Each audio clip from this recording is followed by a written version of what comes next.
Halo MotoGP lovers, selamat datang di channel pengamat MotoGP, tempat kalian bebas berkomentar dan dapatkan informasi update setiap harinya dari kami. Kami tidak hanya membangun sirkuit atau menyelenggarakan ajang balap saja, tapi bertujuan untuk mengembangkan potensi pariwisata di Lombok, NTB, dan Indonesia, kata Direktur Utama ITDC Abdul Bar M. Mansur dikutip dari situs resmi ITDC. Itulah mengapa ada yang menarik dari desain Pertamina Mandalika International Street Circuit atau yang kita kenal dengan Sirkuit Mandalika. Sirkuit Mandalika berlokasi di Lombok Tengah, NTB. Sebagai sirkuit jalan raya pertama di dunia, Mandalika memiliki banyak keistimewaan, yaitu menghadap langsung ke Samudra Hindia dengan luas area sekitar 1035,67 hektar. Memiliki 40 garasi, sirkuit Mandalika juga mempunyai 17 tikungan. Tapi ada satu tikungan yang menjadi ikon keindahan sirkuit tersebut, yaitu berada di tikungan 10 sirkuit. Apa itu? Tikungan 10 sirkuit internasional Pertamina Mandalika menjadi daya tarik utama sirkuit ketika balapan karena memiliki view yang indah. Tepatnya tikungan 10 berada di tepi pantai Tanjung Aan yang cantik. Spot tersebut menjadi keunggulan sirkuit Mandalika. Pantai Tanjung Aan merupakan salah satu tempat yang indah di kawasan sirkuit Mandalika. Pantai ini memiliki pasir putih yang membentang panjang. Bahkan garis pantai Tanjung Aan melengkung seperti bulan sabit. Terlebih air lautnya yang bening serta ombak yang begitu damai bisa membuat para wisatawan betah di Mandalika. Selain memiliki spot view yang cantik, tikungan 10 juga menjadi tikungan yang digemari para pembalap karena sangat menantang. Tikungan tersebut cukup tajam sehingga membutuhkan keahlian memacu kuda besi berkecepatan tinggi dengan dikombinasi keakuratan rem dan reverse shifting atau mengoper ke gigi rendah. Tidak sembarang pembalap bisa menaklukkan tikungan 10 sirkuit Mandalika, termasuk Valentino Rossi maupun Marc Marquez. Dibutuhkan keahlian pembalap di sirkuit Mandalika dapat dilihat dari bagaimana mereka dapat melewati tantangan tikungan 10. Disinilah sensasi yang akan dirasakan para rider MotoGP maupun World Superbike nantinya.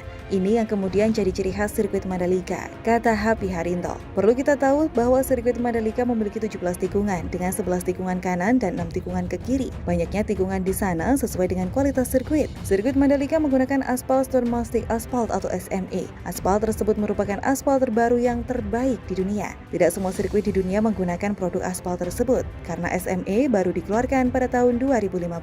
Baru ada 2 sirkuit di dunia ini yang telah menggunakan SMA. Masing-masing adalah Silverstone dan Phillip Island. Keunggulan aspal SMA adalah daya cengkram dengan roda yang tinggi sehingga dapat meningkatkan kecepatan dan kemudahan manuver berkendara pembalap, sehingga sangat cocok dengan banyaknya tikungan di sirkuit Mandalika. Sementara itu, logistik untuk perhelatan World Superbike Mandalika 19 hingga 21 November sudah datang. Seluruh motor milik para rider pun kini sudah nangkring di pedok dan garasi masing-masing tim. Di bawah pesawat Boeing 777 milik Qatar Airways melalui Bandara Internasional Zainuddin Abdul Majid sejak kemarin malam, logistik para pembalap sudah tiba di sirkuit Mandalika. Logistik ini dibawa secara bertahap oleh 2 pesawat dari kemarin malam dan kemarin siang. Pesawat yang tiba pada Senin malam membawa muatan kargo sebanyak 217 koli dengan berat 68.022 kg. Kemudian yang tiba kemarin siang membawa kargo lebih banyak yakni 963 koli dengan berat 72.926 kg. Kedua pesawat langsung berangkat dari Doha, Qatar. General Manager Bandara Lombok Nugroho Jati mengatakan pendaratan pesawat jenis Boeing 777 merupakan sejarah baru bagi Bandara Lombok. Ini membuktikan runway dan apron baru bandara cukup mumpuni melayani pesawat berbadan besar.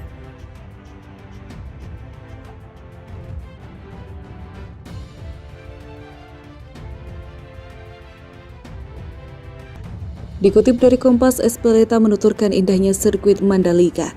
Sirkuit Mandalika adalah lintasan yang luar biasa. Pemandangan di sekitar lintasan membuat saya yakin akan banyak wisatawan yang akan datang.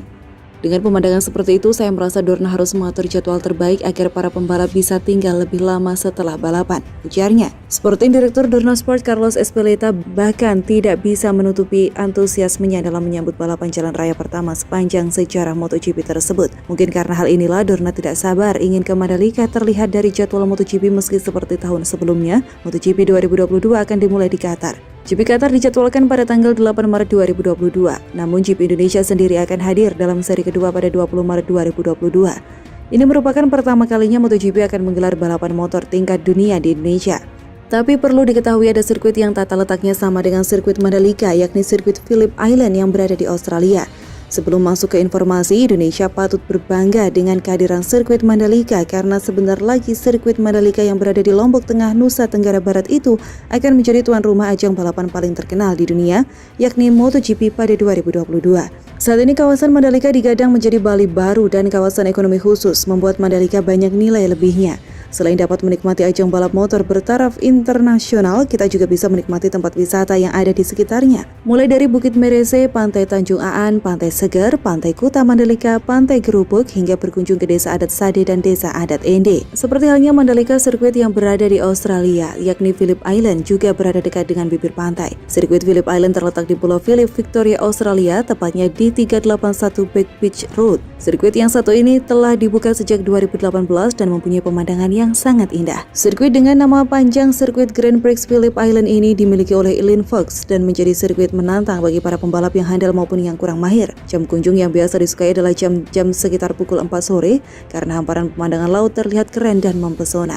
Namun sangat disayangkan sirkuit Phillip Island terancam tidak bisa menggelar balapan MotoGP maupun balapan skala internasional lainnya. Mengapa? Selain kehadiran sirkuit baru seperti sirkuit Mandalika yang ada di Indonesia, sirkuit Phillip Island juga mempunyai kekurangan lainnya. Apakah itu? Pada dasarnya ini sudah jadi kritikan sejak lama namun tidak terlalu digubris, yaitu fasilitas di sirkuit Phillip Island dianggap masih kurang dibanding sirkuit lainnya.